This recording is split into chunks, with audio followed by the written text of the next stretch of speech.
जो डरे हुए होते हैं वो डर कर रहते हैं, जो डरे हुए होते हैं वो फरसे से किसी का गला नहीं काट देते, जो डरे हुए होते हैं वो इस तरह से वीडियो नहीं बनाते, जो डरे हुए होते हैं वो खुल्लम खुल्ला इस तरीके से सब बोलते नहीं हैं। उनको पता है उनके पास लोग हैं, उनको पता है उनके पास इकोसिस्टम, और कोई डरा हुआ नहीं है। इस तरीके से आपने देखा राजस्थान के आज उदयपुर पर किस तरीके से निर्मम हत्या की गई। कहा गया था गुस्ताखी रसूल की है कि सजा सल्तन से जुदा, क्या उसी का आज प्रमाण देने की कोशिश की गई। इस विषय पर हमारे साथ बात करने के लिए राजनीतिक विश्लेषक शिवम त्यागी जी हैं। सर बताइए कि क्या जो कहा गया था उसी को करके दिखाया गया?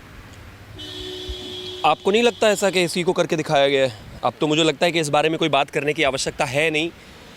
इस देश में जिस तरीके से आतंकवादी की तरह ये हत्या की गई है, और ख़ास तौर पर ये आतंकवादी ही घटना है। एक व्यक्ति जो बेचारा, जिसका बच्चा 8 साल का है, उसने कोई पोस्ट किसी के समर्थन में किया, वो लगातार पिछले 7 दिन से पुलिस स्टेशन जाकर कह रहा है कि आप इसको जो है, मुझे थ्रेट्स मिल रही हैं। एक आदमी 7 दिन पहले एक वीडियो डालता है, कहता है कि इस आदमी को मारूंगा और जब काट दूंगा उसके बाद इस वीडियो को वायरल करूंगा।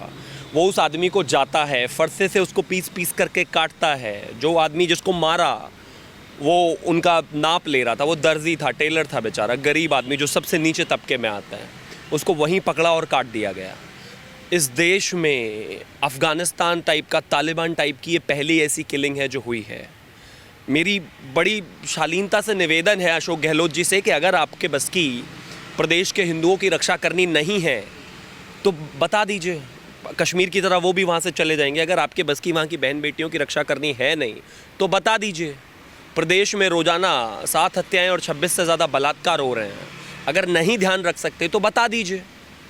ये अपने आप में इतना बेइंतहा पागलपन, नृशंस, इससे ज़्यादा बुरा कुछ हो नहीं सकता। और जो लोग इसको समर्थन कर रहे हैं, अभी भी मैं सुबह से जिस तरह से डिबेट्स में हूँ, शाम को ये सब चीज़ें हुई, तो आज भी जो लोग इसको बौद्धिक समर्थन कर रहे हैं वो आतंकवाद का खुल्लम खुल्ला समर्थन कर रहे हैं। मुझे ये कहने में कोई शर्म नहीं है कि उनको चाहिए ही नहीं। आप बहुत बड़ी गलतफहमी में हैं। उन लोगों को पुलिस और उन लोगों को सज़ा और जेल चाहिए ही नहीं। उनको सीधा सिर्फ गला ही काटना है, एकमात्र एजेंडा यही है। जेल जाना ही नहीं देना उनको, जेल से कोई मतलब ही नहीं है, क्योंकि जेल और कॉन्स्टिट्यूशन और संविधान और पुलिस और धाराएं ये तो आम आदमी के लिए है ना। कानून और कानून का डर आतंकवादी के लिए नहीं है, आम आदमी के लिए है। जो डरता होगा वो पालन करेगा, लेकिन ये तो डर ही नहीं है, क्योंकि बौद्धिक समर्थन है, क्योंकि उसको पता है कि उसके लिए बहुत सारे लोग खड़े हो जाएंगे, क्योंकि उसको पता है कि उसको कपिल सिब्बल, अभिषेक मनु सिंघवी जैसे लोग मिलेंगे, क्योंकि वो जानता है टीवी डिबेट्स में कि उसको समर्थन करने के लिए बहुत सारे लोग खड़े होंगे, बैलेंस करने के लिए अखलाक से लेकर पहलू खान तमाम वो एग्जाम्पल्स देंगे, क्योंकि उसको पता है कि इस देश में ऐसा होता आया है, और क्योंकि उसको पता है कि यहाँ पर जिस तरीके से पहले गर्दनें काटने की बात कही गई और फिर कर दिया गया, वो जानता है कि उसके लिए भी एक इकोसिस्टम है। लेकिन हाँ, इतना ज़रूर है कि कांग्रेस के अगर बस की राज्य चलाना नहीं है। शोभ यात्रा पर पत्थरबाजी हुई, मतलूब अहमद वहाँ पर उसका मेन अक्यूज था, वो आज तक गिरफ्तार नहीं हुआ है, क्योंकि 1 साल बाद इलेक्शंस हैं और उनको सिर्फ मुस्लिम तुष्टीकरण करना है और उन्हीं का वोट चाहिए। तो बता दीजिए ना हिंदुओं को कि हम नहीं कर सकते आपकी सुरक्षा। अगर एक लोकतांत्रिक देश में इस तरीके से होगा तो मुझे लगता है कि इससे ज़्यादा बुरा हाल कुछ हो नहीं सकता। फिर हम में और तालिबान में कोई बहुत ज़्यादा फ़र्क नहीं पड़ा है, लेकिन हाँ, इतना ज़रूर है, आज इस देश के लोग इतना ज़रूर मानते और कहते हैं, और ये राजस्थान के लोग भी कह रहे हैं कि उनके पास शायद योगी जैसा मुख्यमंत्री होता तो ये आतंकवादी जिंदा वापस नहीं जाते। आपको क्या लगता है कि राजस्थान पे जिस तरीके से माहौल बना हुआ है, तो क्या हिंदुओं की एक तरीके से पलायन के लिए मजबूर हैं? क्या रामनवमी भी देखा, अलवर भी देखा, उसके बाद ये घटना निर्मम हत्या, क्या हिंदू वहाँ पे पलायन के लिए मजबूर? आतंकवाद का समर्थन अगर स्पॉन्सर्ड हो जाए, राज्य अगर आतंकवादी और आतंकवाद का समर्थन करने लगे, तो फिर वहाँ पर जनता अगर जो रहती है और जिसके वो खिलाफ है उसको तो पलायन ही करना पड़ेगा। मैं कह रहा हूँ ना, मतलूब खान कहाँ है? गायब है। मुस्लिम तुष्टीकरण में इस तरह का घुसे हुए हो, बात करने को तैयार नहीं हो, और जिस तरह की आज मैं तो ये कहूँगा कि जिस तरह की बकवास ये की गई है, आकर अशोक गहलोत जी ने कहा कि देश में जो माहौल है उसके ऊपर जो है इस देश के प्रधानमंत्री जवाब दें, गृह मंत्री आकर देश से बात करें। क्यों आपके बस की नहीं है क्या? स्टेट सब्जेक्ट नहीं है क्या पुलिस और कानून व्यवस्था? और आपको एक देश के प्रधानमंत्री और गृह मंत्री तो है नहीं, जिस दिन बन जाएंगे उस दिन देश की चिंता कर लेना। आपके पास एक राज्य चलाने के लिए है, उसी की जिम्मेदारी पूरी कर लीजिए। ये बेशर्मी है। अगर आप आपके बस की नहीं है, मान लीजिए नहीं चल रहा आपसे कानून व्यवस्था, छोड़ दीजिए सरकार, फिर जनता पूछेगी। अगर वहाँ पर राष्ट्रपति शासन होता तो आज सरकार से सवाल पूछा जाता ना, केंद्र से आज अमित शाह जी से सवाल पूछा जाता, देश के प्रधानमंत्री से सवाल पूछा जाता। लेकिन आपको वहाँ पर जो है सिर्फ राहुल गांधी के लिए ईडी के दफ्तर में ये जब घटना हुई है उस दौरान यहाँ पर ये जो है जब ये सारी कंप्लेन्स और ये फाइल हुई है उस दौरान अशोक गहलोत यहाँ सड़कों पर आकर बैठे हुए थे राहुल गांधी के समर्थन में ईडी के लिए। ये इसलिए मुख्यमंत्री नहीं बनाया था आपको राजस्थान के लोगों ने। तो अगर आपको यहाँ पर राजस्थान के लोगों को छोड़कर, वहाँ की कानून व्यवस्था छोड़कर, अगर आपको दिल्ली में ही सड़कों पर बैठने आने का इतना शौक है तो अगली बार जनता फ्री कर देगी आपको, फिर रोज यहाँ पर आकर बैठना राहुल गांधी के समर्थन में, उनसे जेल में मिलाई करने जाना। लेकिन जब तक मुख्यमंत्री हो तब तक तो कम से कम वहाँ के राज्य की कानून व्यवस्था को ठीक रखो। लेकिन मैं ऐसा मानता हूँ कि अब ये उनके बस का बात नहीं है। आज उदयपुर का इंटरनेट बंद है, पूरे राजस्थान के इंटरनेट की बंद होने की बात हो रही है, धारा 144 लगी हुई है। मारते रहिए हिंदुओं को, काटते रहिए, जितना हो सके अपीजमेंट दूसरे वालों को करते रहिए, जितना हो सके सामने वाले को प्रताड़ित कीजिए।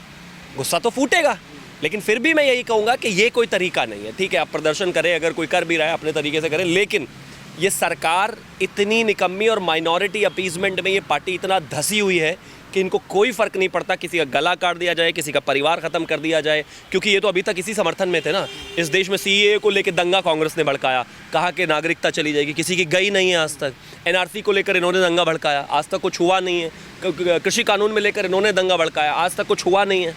इस देश में किसी भी तरह से आग लगाना यही इनका एकमात्र एजेंडा है, क्योंकि वही एक तरीका रह गया जिसमें किसी तरीके से राहुल गांधी वापस इनको आने की उम्मीद लगती है।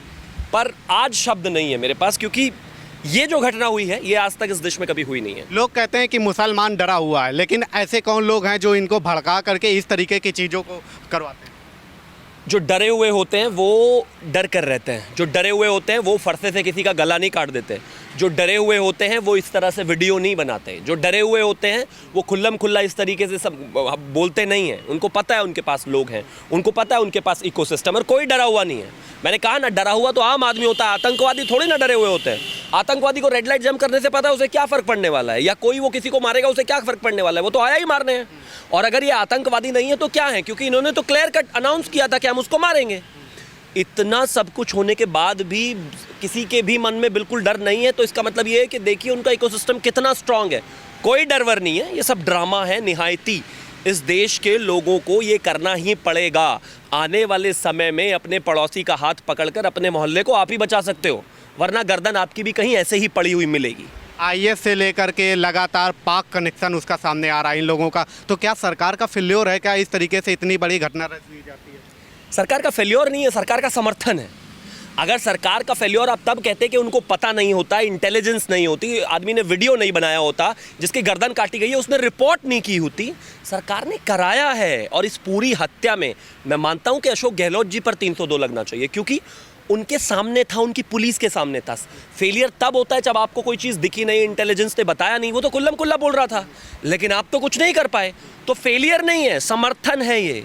उनका वोट बैंक, कांग्रेस का वोट बैंक मुस्लिम तुष्टीकरण से ही होकर जाता है, और वो अपने वोट बैंक के लिए ही कर रहे हैं। आज भी जब वो आकर ये कहते हैं कि देश का माहौल ख़राब है और प्रधानमंत्री जी बात करें, इसका मतलब ये है कि वो इस स्थिति को, इस सिचुएशन को भी जनरलाइज करना चाहते हैं, खुलकर नहीं बोलना चाहते हैं कि किसने क्या किया है। अच्छा, कह रहे हैं कि बीजेपी जिस तरीके से कह रही कि हिंदू की हत्या, तो ऐसा क्यों माइंडसेट किया जा रहा है कि हिंदू की हत्या बीजेपी मतलब हिंदू मुसलमान कराती है? नहीं तो ये क्या है, ये हिंदू मुसलमान नहीं है क्या? बीजेपी कहाँ करा रही है? ये हिंदू मुसलमान है।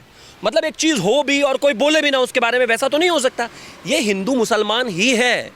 वो किस तरीके से पैगंबर मोहम्मद के बारे में पहले बोलता है, फिर उसके बाद कहता है कि मैं ऐसा करने वाला हूँ, और अगर इतने ही इस देश के तमाम वो लोग हैं तो क्यों नहीं रोका?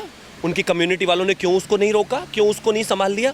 और मरने वाले को क्यों मारा गया? सिर्फ इसीलिए क्योंकि वो हिंदू था और उसने ऐसा कुछ समर्थन में पोस्ट किया था। कोई हिंदू मुस्लिम नहीं कर रहा है, ये है हिंदू मुस्लिम, ये माइंडसेट है। उन दो आतंकवादियों का यही माइंडसेट था, और इसीलिए उन्होंने उसको मार दिया। उस बेचारे की तो कोई गलती नहीं थी, 8 साल के बेटे ने, उसने अगर पोस्ट कर दिया था तो अगर वो गलत भी होता तो वो कानून तय करता। मुझे लगता है अभिव्यक्ति की आज़ादी तो उसकी भी है। ये कुछ नहीं है, ये सिर्फ मर्डर है, और ये जानबूझकर राज्य सरकार ने, राजस्थान सरकार ने कराया है। लास्ट सवाल लेंगे कि ऐसे जिहादियों को, कट्टरपंथियों को, क्या भारत में भी कुछ ऐसे लोग हैं जो बढ़ावा देते हैं, समर्थन करते हैं? आपने देखा नहीं क्या? अगर आप न्यूज़ चैनल्स फॉलो करते हैं तो देखिए, बहुत सारे मौलाना क्लैरिक्स आकर बैठकर इस चीज़ का समर्थन कर रहे हैं। वो कह रहे हैं बार बार कि ये इस वजह से हुआ क्योंकि पहलू खान को मारा, ये उस वजह से हुआ क्योंकि वो अखलाक को मारा था, ये इस वजह से हुआ, ये उस वजह से हुआ। वजह मतलब किसी आदमी का गला काटने के लिए कोई वजह नहीं हो सकती। आपके पास कोई भी वजह हो, आप फिर भी गला नहीं काट सकते। लेकिन ये बात सच है कि इनको सिर्फ शरिया चाहिए, जेल भेजना इनका ध्येय ही नहीं है, गला ही काटना है। सिर्फ गला काटने में ही विश्वास करते हैं क्योंकि शरिया में विश्वास रखते हैं। मुझे लगता है कड़ी से कड़ी सज़ा, मौत से ज़्यादा कम कुछ होना ही नहीं चाहिए इस तरह के लोगों के लिए, क्योंकि ये मसला सिर्फ किसी को मार देने भर का नहीं है। देश में दंगा भड़काना, आग लगाना, जानबूझकर टारगेट किलिंग करना, फरसे से काटना, ये सब आईएसएस वाले और ये तालिबानी करते हैं कि यहाँ पर AK-47 और पिस्टल लगा होता है, बावजूद उसके छुरे से काटते हैं। वो सोच है उनकी, क्योंकि मानते हैं कि इससे ही उनको सुकून मिलेगा। इससे ज़्यादा बेशर्मी नहीं हो सकती कोई और। बिल्कुल इससे ज़्यादा बेशर्मी नहीं हो सकती। जिस तरीके से ये घटना हुई राजस्थान पर, लगातार आप देख रहे होंगे अब उस पर तमाम तरीके की बातें की जा रही हैं। 144 धारा भी लागू कर दी गई। अब देखने वाली बात ये होगी कि वहाँ पर हालात किस तरीके के बने हुए हैं। फिलहाल अभी के लिए इतना।